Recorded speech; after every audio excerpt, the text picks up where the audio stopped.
Next is CA Akash Mehrotra and his topic is SAFESI Act 2002.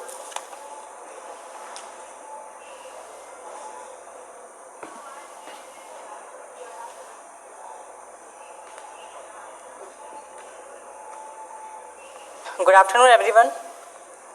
This is CA Akash Mehrotra.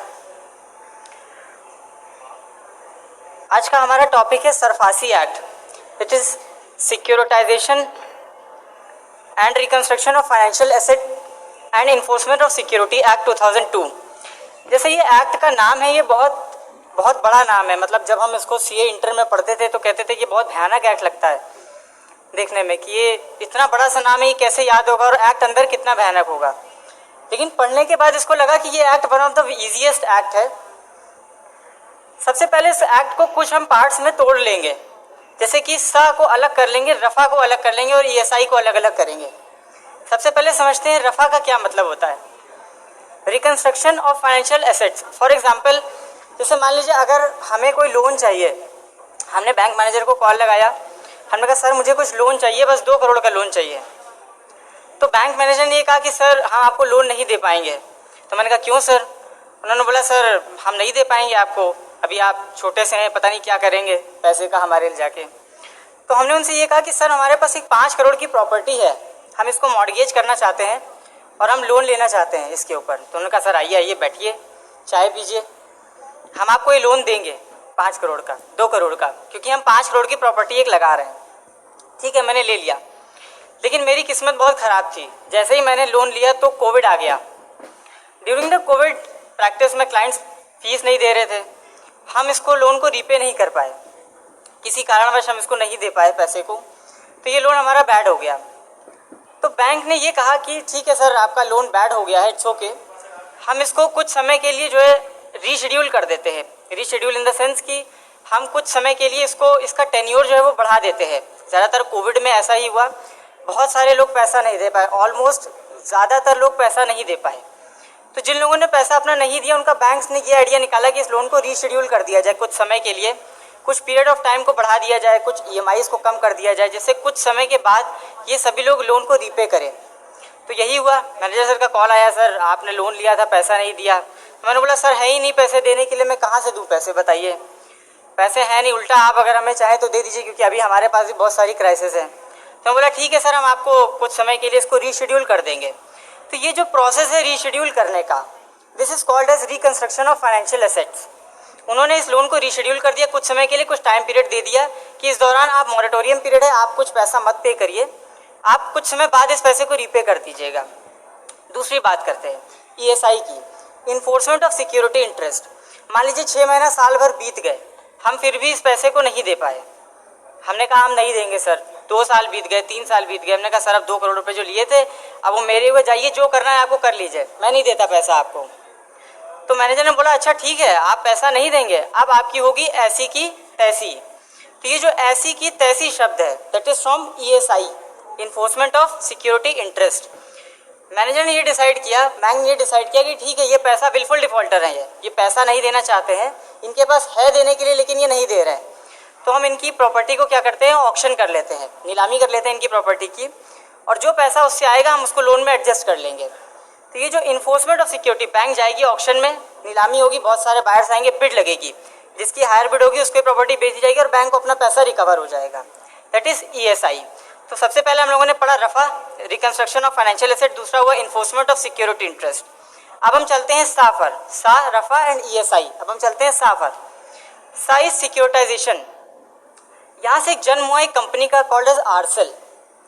Basically इस act ने ही उस company को जन्म दिया, पहली कंपनी थी ये, जिसमें ये बताया गया कि बैंक, जब मान लीजिए बैंक गया रिकंस्ट्रक्शन करने के लिए भी, तभी पैसा नहीं आया, बैंक ने प्रॉपर्टी बेचने गया, मान लीजिए प्रॉपर्टी का वैल्यू इतनी ज़्यादा थी कि कोई बायर नहीं मिला, या डिफेक्ट इतने ज़्यादा थे कि ये प्रॉपर्टी बिक भी नहीं पाई, तो आरसेल नाम की एक कंपनी बनाई गई, जिसका सिर्फ ये काम था कि वो सिर्फ लोन की रिकवरी करवाए.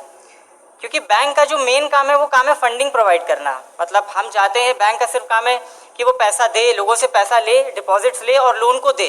बैंक का ये काम नहीं है कि वो लोन की रिकवरी करे, पहले वो पैसा दे फिर आदमी के पीछे पीछे भागे जा करके पैसा लेने के लिए. तो ये काम बैंक का बिल्कुल भी नहीं है. तो आरसेल एक कंपनी बनी और बैंक ने, मान लिया आरसेल ने एक बिडिंग लगाई, बोला सर 2 करोड़ का लोन था, बैंक को बोला ऐसा कि मैं 2 करोड़ 5 लाख आपको दे रहा हूँ, आप ये लोन मुझे ट्रांसफ़र कर दीजिए।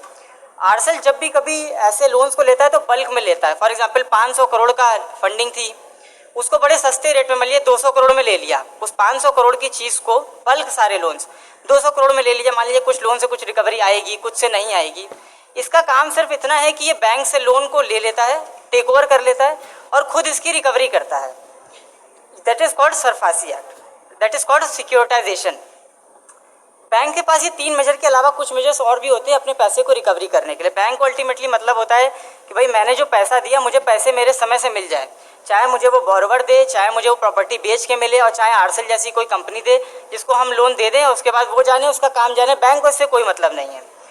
तीसरा पॉइंट होता है बिजनेस टेक ओवर का। मतलब अब ये तीनों काम अगर नहीं हो पा रहे हैं तो बैंक ये डिसाइड करता है कि हम ऐसा करते हैं कि हम इनकी कंपनी में, जो भी कंपनी जिसने डिफ़ॉल्ट किया है उसमें उसके बिजनेस को हम चलाते हैं। हम बोर्ड ऑफ डायरेक्टर अपने अपॉइंट करते हैं बैंक के, और हम ये चाहते हैं कि हम चलाएं इस कंपनी को। तो बैंक ऐसा भी कर सकती है, बाय दिस वे भी कर सकती है और बाय अनदर वे भी कर सकती है। फॉर एग्जाम्पल बैंक का डेट था, बहुत सारी कंपनीज में ऐसा हुआ जब बड़े बड़े लोन डिफ़ॉल्ट हुए तो बैंक ने क्या किया, जो उसका डेट था उस डेट पोर्शन को कन्वर्ट कर दिया इक्विटी पोर्शन में। Now they become the shareholder and shareholder are the ultimate owner of the company. कोई भी डिसीजन होती है, बैंक ये सोचते हैं कि जब भी कोई डिसीजन लिया जाए तो हमसे पूछे बिना इस कंपनी का कोई डिसीजन ना लिया जाए, क्योंकि सबसे ज़्यादा पैसा मेरा ही इस कंपनी में लगा हुआ है। तो दूसरा तरीका ये हो गया कि डेट को कन्वर्ट करा गया इक्विटी में। लास्ट मेथड ये, अगर बैंक चाहे, सरफासी एक्ट बैंक को ये राइट देता है कि इन सभी मेथड्स को ना ऑप्ट करके अगर गारंटर के अगेंस्ट में भी कोई एक्शन लेना हो तो एक्ट ये प्रोवाइड करता है कि किसी मेथड को भी ना लेकर के गारंटर के अगेंस्ट में इसको बैंक अपना राइट एक्सरसाइज करे और अपना पैसा रिकवर करे। अब पॉइंट ये आता है कि इस एक्ट को हम यहाँ पर डिस्कस क्यों कर रहे हैं। देखिए, कोविड के बाद बहुत सारी सिचुएशन इस तरीके की आई कि अमूमन लोगों ने पैसा नहीं दिया। देने का कारण भी उनके पास था ही नहीं, क्योंकि फंड फ्लो बहुत कम था मार्केट में। उन्होंने इस पैसे को नहीं दिया। बैंक चाहते तो अपना राइट बखूबी एक्सरसाइज करते, और मुझे लगता है अगर बैंक ने एक्सरसाइज किया होता तो शायद एक भी प्रॉपर्टी बची ना होती। सारे लोग बेघर हो गए होते और सबने अपनी प्रॉपर्टी बेच दी होती, शायद बिक भी ना रही होती और बैंक को तो अपना पैसा मिल गया होता। लेकिन यहाँ पर रोल आया आरबीआई का और गवर्नमेंट का। आरबीआई ने और गवर्नमेंट ने ये बोला कि नहीं, ऐसा नहीं करेंगे, लोन को एनपीए नहीं होने देंगे। मीनिंग देयर बाई कि जब हम, ज़्यादातर उन्होंने ये कोशिश किया कि बैंक को एनपीए ही ना होने दिया जाए, लोन को एनपीए ही ना होने दिया जाए और उसकी रीशेड्यूलिंग कर दी जाए।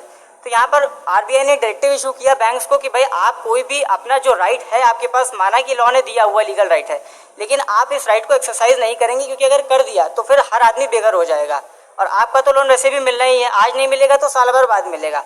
ऑल्दो गवर्नमेंट ने बहुत सारी इंटरेस्ट की सब्सिडीज़ भी दी, बहुत सारा रिलीफ भी दिया, कोविड लोन भी दिया बैंक ने अलग से, ताकि मनी के फ्लो को बढ़ाया जा सके। तो ये यहाँ पर कुछ चीज़ें हैं जो आरबीआई ने मेजर करी।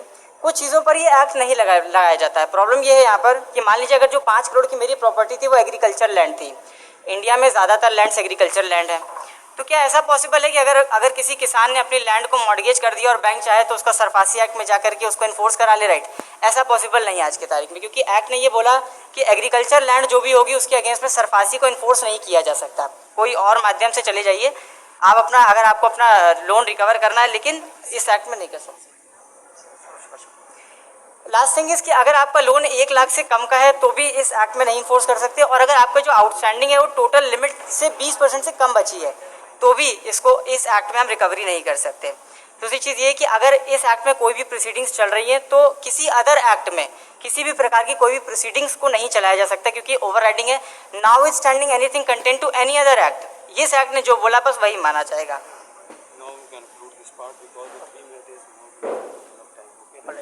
Due to limitation of time, I am just winding up this topic. Thank you so much. Thank you very much.